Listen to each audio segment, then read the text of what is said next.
Distance 8 kilometers. Time 57 minutes 31 seconds. Previous kilometer in 6 minutes 38 seconds.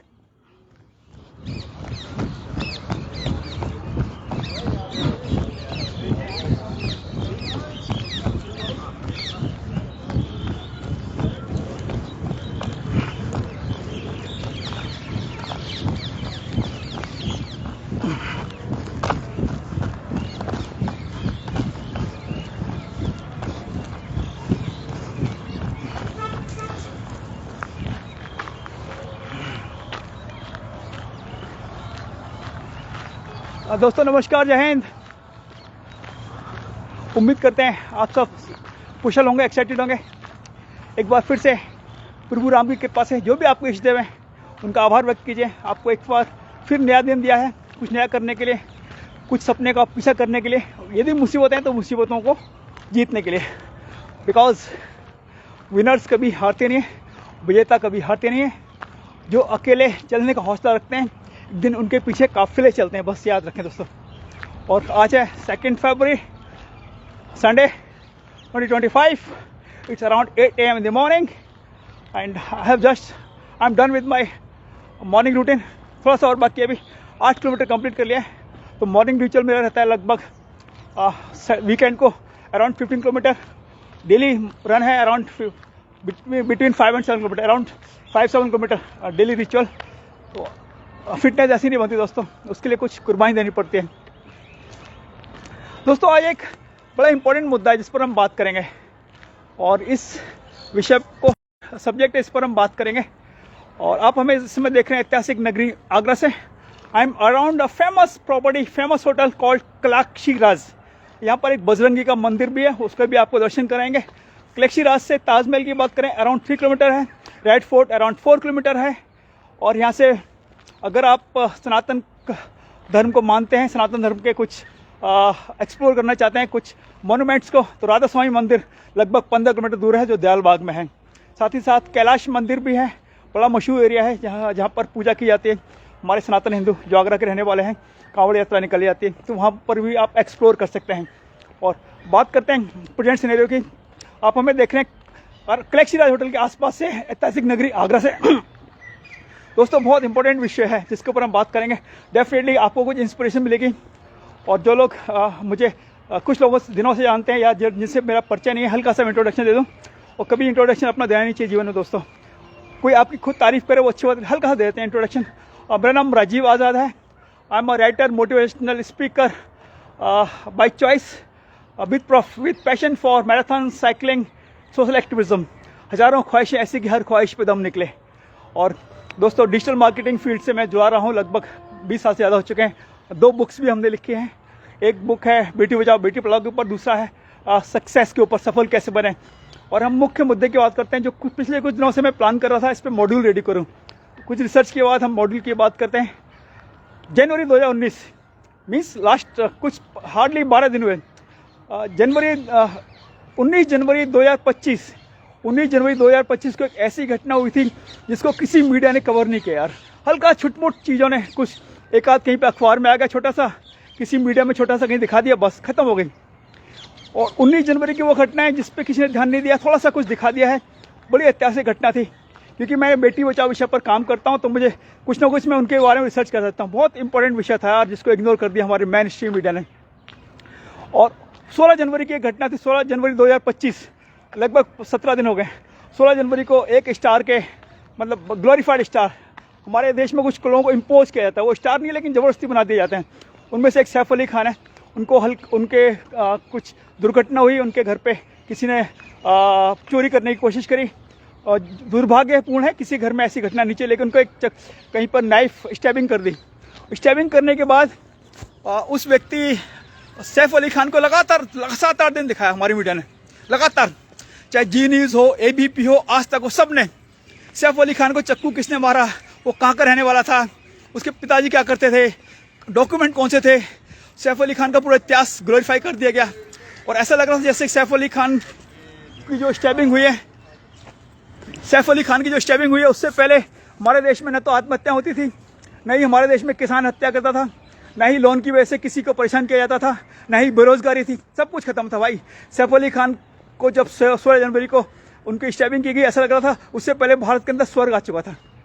और हर व्यक्ति, हर channel, चाहे main stream media की बात कर रहा हूँ मैं, टाइम्स ऑफ इंडिया हो, इकोनॉमिक टाइम्स हो, और कोई भी न्यूज़पेपर उठा के, हिंदी का हो, दैनिक जागरण हो, सब के अंदर भरी भरी खबरें आती थी।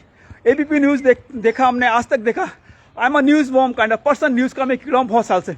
कभी सपना था कि मैं टीवी पर पत्रकार बन के आऊँगा, वो अलग बात है। सपने हर सपने हर व्यक्ति के पूरे नहीं होते, लेकिन न्यूज़ का कीड़ा मैं अभी भी हूँ। तो दोस्तों, न्यूज़ को फॉलो करते हैं ढंग से, और एबीपी न्यूज़, आज तक, एनडीटीवी, सब ने लगातार 8-10 दिन दिखाया, सुबह से लेकर शाम तक सिर्फ सैफ अली खान, सैफ अली खान, सैफ अली खान। जैसे आज से पहले देश के अंदर कुछ घटना हुई नहीं थी, किसान आत्महत्या करते नहीं थे, सुसाइड होती नहीं थी, कोटा के अंदर जो छात्र पढ़ते हैं वो आत्महत्या करते नहीं हैं, और लोन की वजह से लोगों को परेशान किया जाता है, वो परेशानी खत्म हो गई है। किसान परेशान है वो भी नहीं लिखा, बेरोजगार हैं वो नहीं, और ये एग्जामिनेशन पेपर्स हैं वो कैंसिल होते हैं, सब घटनाएं बंद हो गई देश के अंदर। सिर्फ एक ही घटना थी, इसके ऊपर पूरा फोकस चल रहा था। दोस्तों, बड़ा दुर्भाग्यपूर्ण है, हम तो कलाम साहब के फैन रहे हैं। कलाम साहब बोलते थे हमारा इंडियन मीडिया बहुत नेगेटिव है, तो वो नेगेटिविटी की हद वही है। दिन भर में कुछ अच्छी चीज़ें होंगी वो नहीं दिखाई जाएंगी, सिर्फ नेगेटिव नेगेटिव नेगेटिव। अब एक और विषय है जो 19 जनवरी का बात करता हूँ मैं। 19 जनवरी को भी एक बहुत ही पॉजिटिव ऐतिहासिक घटना हुई, जिसका ध्यान किसी ने भी स्पॉटलाइट नहीं दी गई। उस घटना को, बहुत महत्वपूर्ण घटना थी। 19 जनवरी को हमारे देश के ओलंपिक मेडलिस्ट और historic person, living legend of India, Neeraj Chopra ने शादी की शिमला के अंदर अपने कुछ क्लोज फ्रेंड्स को इनवाइट करके। तो हमने बहुत रिसर्च किया उसके बारे में, नीरज चोपड़ा जी के बारे में। और दोस्तों, नीरज चोपड़ा के बारे में आपको थोड़ा सा बता दें, इंडिविजुअल गोल्ड मेडलिस्ट वो दूसरे हैं, और ओलंपिक में गोल्ड मेडल और सिल्वर जीतने वाले भारत के वो पहले खिलाड़ी हैं। इससे पहले किसी ने भी ओलंपिक में गोल्ड और सिल्वर नहीं जीता है। और दोस्तों, एक छोटा सा आपके लिए क्विज छोड़ के चला जाता हूँ मैं। ओलंपिक में सबसे पहले गोल्ड मेडलिस्ट कौन सा प्लेयर था? कमेंट बॉक्स में आप लिख दीजिए। जल्दी हम कुछ गिफ्ट प्रमोशन शुरू करने वाले हैं, उसके बारे में आपको जानकारी दी जाएगी। मुद्दे पर आते हैं। नीरज चोपड़ा ने शादी की शिमला के अंदर, और एक हरियाणा की एक हिमानी मोर नाम की स्पोर्ट्समैन है, उनके साथ उन्होंने व्यवहार रचाया शिमला के अंदर। उनके कुछ क्लोज रिलेटिव्स एंड फ्रेंड्स को इन्वाइट किया गया। इस समय वो अमेरिका के अंदर हैं, वो जल्द ही दिल्ली के अंदर एक ग्रांड रिसेप्शन देंगे, डेफिनेटली देना भी चाहिए।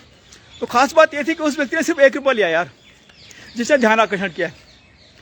जिस देश के अंदर दहेज हत्याएं होती हों, जिस देश के अंदर पिता को अपनी जमीन बेचनी पड़ती हो बेटी की शादी करने के लिए, और जिस देश के अंदर IAS, IPS, डॉक्टर, इंजीनियर सब दहेज मांगते हो, उस देश में यदि यार ओलंपिक मेडलिस्ट 2 बार का 1 रुपये में शादी कर रहा है, तो भाई हैट्स ऑफ। नीरज भाई, आप तो वैसे भी इंस्पिरेशन है। एक बार फिर से आपने दर्शा दिया कि नहीं, आप ग्रेट पर्सन है, आप लिविंग लेजेंड है यार। और नीरज चोपड़ा को कोटि कोटि नमन, कोटि कोटि बंदन। ऐसे नीरज चोपड़ा ने एक बार फिर से इंस्पायर किया है दोस्तों। कहीं मौका मिलेगा तो उम्मीद है हम इंटरव्यू करने का कोशिश करेंगे, नीरज चोपड़ा के साथ में मुलाकात करने की। और असंभव कुछ भी नहीं, हम ये कहते हैं आपके खुशबू आपके काम में होनी चाहिए, तो डेफिनेटली लोग आपको रेस्पेक्ट भी देंगे, सम्मान भी देंगे। तो नीरज चोपड़ा की बात पर आते हैं। उस व्यक्ति ने सिर्फ 1 रुपये लेके शादी करी यार। इस देश में IPS अधिकारी भी दहेज लेता है, IAS अधिकारी भी दहेज लेता है, बिजनेसमैन भी दहेज लेता है। बहुत कम लोग बिना दहेज की शादी करते हैं। नीरज चोपड़ा ऐसा खिलाड़ी 1 रुपये में शादी करता है, भाई काबिल तारीफ है दोस्तों। और इस देश में हम तो एक्सटेंसिव रिसर्च करते हैं। हमारे देश में 2022 के कुछ आंकड़े हैं, NCRB, national crime records bureau, वो ये दिखाते हैं लगभग 7000 महिलाओं की डेथ होती है दहेज के कारण। या तो वो आत्महत्या कर लेती हैं, या फिर उनको जला दिया जाता है, या फिर उनको मार दिया जाता है यार।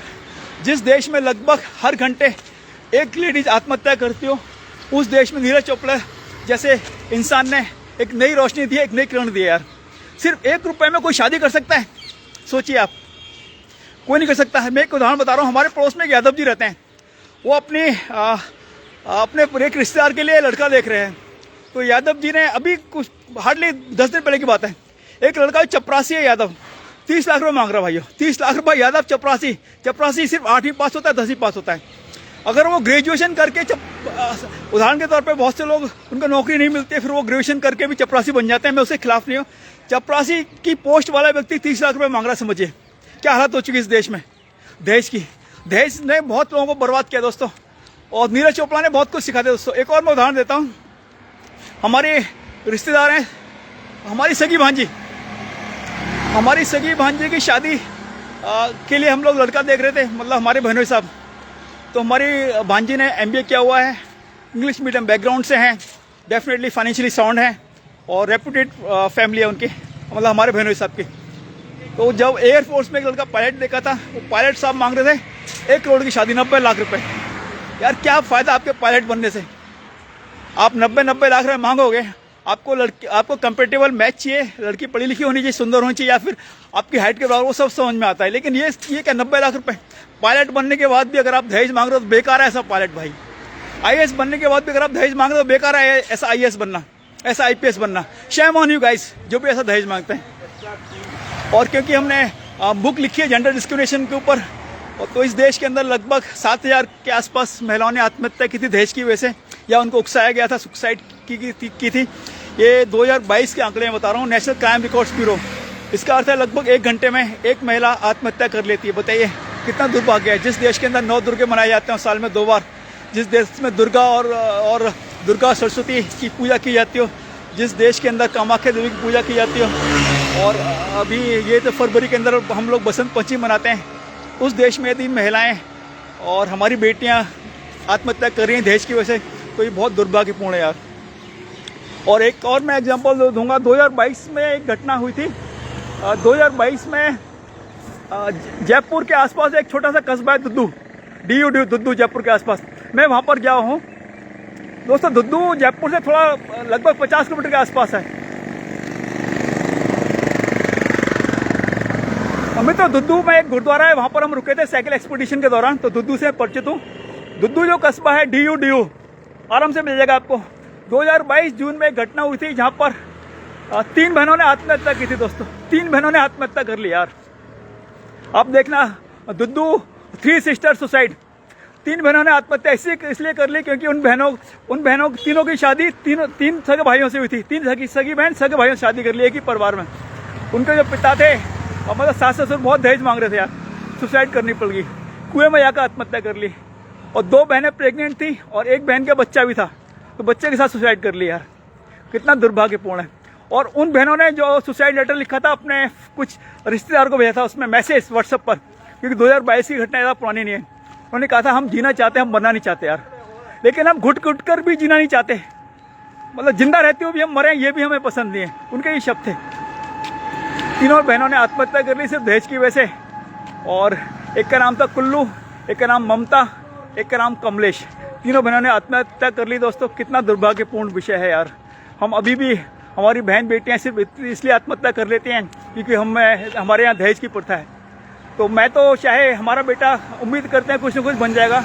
आगरा के प्रेस्टिजियस स्कूल में पढ़ता है वो, जो हमारा बजट है, कैपेबिलिटी, उसके हिसाब से हमने एक अच्छे स्कूल में डाल रखा है। डेफिनेटली कुछ बनेगा, नहीं भी और उम्मीद करते हैं कुछ ना कुछ अच्छा करेगा वो जीवन में। लेकिन मैं सिर्फ फ्री में शादी करूँगा यार, चाहे कुछ हो जाए, मैं दहेज नहीं लूँगा यार। हमारे कुछ रिश्तेदार हैं, उनके जैसे हमने उदाहरण भी दिया, यादव जी के 30 लाख रुपए चपरासी की शादी मांगी जा रही है। और इसी तरह बहुत सारा दहेज, हर समाज में दहेज है यार। बहुत कम जिसको हम बोलते हैं अनहर्ड या अनसंग और हिस्टोरिक, या फिर कहना चाहिए जिसको एस्टोनिशिंग, ऐसे एग्जाम्पल बहुत है। रेयर एग्जाम्पल बहुत कम है जब बिना दहेज की कोई शादी करता हो। तो लिविंग लेजेंड नीरज चोपड़ा, आपको कोटि कोटि नमन, कोटि कोटि बंधन। आपने एक बार फिर से इंस्पायर किया है। आप रियल स्पोर्ट्समैन ही नहीं, आप रियल ह्यूमन बीइंग हैं। और डेफिनेटली हमारे मीडिया को कवर करना चाहिए था। हमारी मीडिया ने सिर्फ सैफ अली ही दिखाया और नीरज चोपड़ा को कवरेज नहीं दी गई। इतना अच्छा मुद्दा था, इसको हम सोशल अवेयरनेस के लिए डेवलप कर सकते थे, इस मुद्दे को हम फर्दर प्रमोट कर सकते थे। नहीं यार, बिना दहेज के भी शादी की जा सकती है। और एक महान स्पोर्ट्समैन अगर बिना दहेज की शादी कर सकता है तो हमें प्रेरित करना चाहिए बच्चों को कि बिना दहेज के शादी करें, जिससे बहन बेटियों का सम्मान हो सके यार। किसी और पिता की जमीन ना बिके, किसी और पिता को अपनी बेटी ना खोनी पड़े। दोस्तों खुश रहें, आबाद रहें, जय हिंद।